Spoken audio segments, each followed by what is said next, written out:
नमस्कार दोस्तों, only technical channel में आप सभी का बहुत बहुत स्वागत है। आज हम लोग बात करने वाले हैं DHFL यानी कि दीवान हाउसिंग फाइनेंस लिमिटेड की, जो अपने टाइम की एक दिग्गज हाउसिंग फाइनेंस कंपनी थी जिसने लाखों लोगों के पैसे बनाए हैं। लेकिन फिलहाल जो है वो इंसॉल्वेंट होने वाली यानी कि दिवालिया होने वाली है।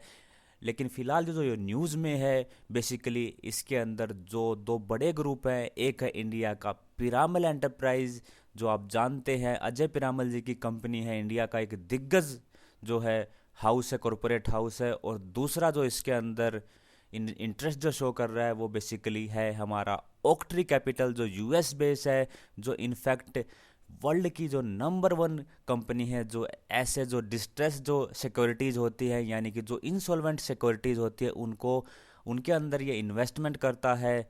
तो इस वीडियो के अंदर हम देखेंगे कि क्या, जैसे कि रुचि सोया के अंदर बाबा रामदेव ने इन्वेस्टमेंट करी थी और रुचि सोया का जो शेयर जो 10 रुपये था वो 1500 रुपये तक भाग गया था। तो ऐसे ही क्या DHFL की भी किस्मत बदल पाएगी? क्या पिरामल एंटरप्राइज या फिर जो हमारा ओक्ट्री कैपिटल है वो इसकी किस्मत बदल पाएंगे?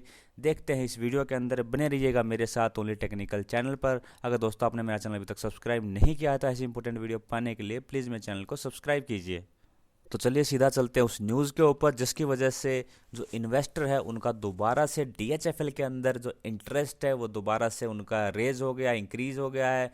ये देखिए, यहाँ पे मैंने आपको बताया कि जो ओक्ट्री कैपिटल है और पिरामल एंटरप्राइज है, दोनों के दोनों इसके लिए बिड लगा रहे हैं। और इनफैक्ट दोनों ने जो अपनी जो बिड है वो इंक्रीज कर दी है।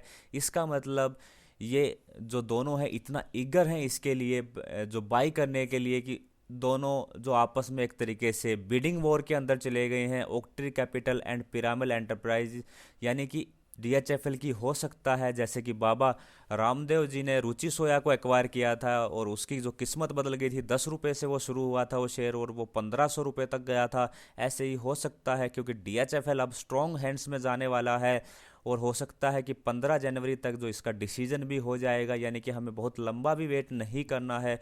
तो आगे चल के हो सकता है इसकी किस्मत बदल जाए और ये स्ट्रॉन्ग हैंड्स के अंदर जा सकता है। एक बार ओक्ट्री कैपिटल देखते हैं। जैसा कि मैंने आपको वीडियो के शुरू में बताया कि ये अमेरिका की एक ग्लोबल एसेट मैनेजमेंट कंपनी है, जो बेसिकली वर्ल्ड की जो लार्जेस्ट ऐसा इन्वेस्टर है जो इस तरीके की जो सिक्योरिटीज़ होती हैं, जो डिस्ट्रेस्ड होती हैं या फिर इंसॉल्वेंट होने वाली होती हैं, इनके अंदर जो इन्वेस्ट करता है। तो एक तरीके से अगर देखा जाए तो one of the strongest player है। अगर इसके हाथ में DHFL की कमान जाती है तो ज़रूर शेयर होल्डर्स को फ़ायदा होगा।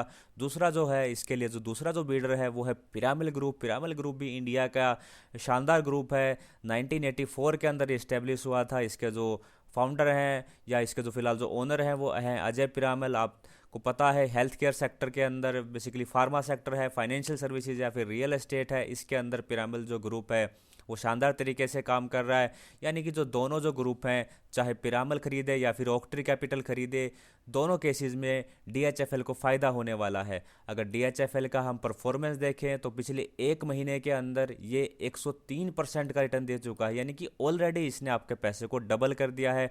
और अगर एक साल के रिटर्न की बात करें तो इसने 132% का रिटर्न दिया है। तो ये ऑलरेडी आपके पैसे को डबल कर चुका है। अब DHFL का अगर हम लोग चार्ट पे देखें तो इसने जो ऑल टाइम हाई बनाया था वो 690 के अराउंड बनाया था। उस समय DHFL सबका फेवरेट हुआ करता था, लेकिन धीरे धीरे करके इसका जो मैनेजमेंट था उसमें दिक्कतें शुरू हो गई और कंपनी जो है इंसॉल्वेंसी के कगार पे पहुंच गई। जो इसने अभी जो ऑल टाइम जो लो बनाया था, इसने जो मार्च के अंदर वो बनाया था 8 रुपये के आसपास। लेकिन चार्ट के ऊपर भी अगर आप देखें तो चार्ट बॉटम आउट हो चुका है।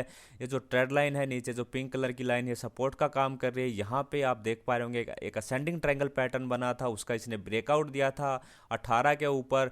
अब इसके लिए जो रेजिस्टेंस का काम कर सकता है वो जो 50 से 55 का जो एरिया है, इसके लिए रेजिस्टेंस का काम करेगा। और सपोर्ट के लिए जो मुझे एरिया चार्ट के हिसाब से दिखाई दे रहा है वो है, पहला जो सपोर्ट एरिया है इसका 24 से 25 के आसपास है और दूसरा सपोर्ट एरिया इसके लिए 17 से 18 के आसपास होगा। अगर ये 55 के ऊपर अगर क्लोजिंग देने में कामयाब हो जाता है तो टेक्निकली अगर चार्ट के ऊपर भी हम देखें तो इसके अंदर 55 के बाद इसके अंदर 80 तक के हमें टारगेट देखने को मिल सकते हैं। लेकिन जो फिलहाल जो ये न्यूज़ में है, मैंने आपको बताया कि इसके अंदर जो दो दिग्गज जो हाउसेज हैं वो बेसिकली ईगर हैं इसके अंदर बिड लगाने के लिए। इनफैक्ट जो बीडिंग वॉर है उनके बीच में शुरू हो गया है।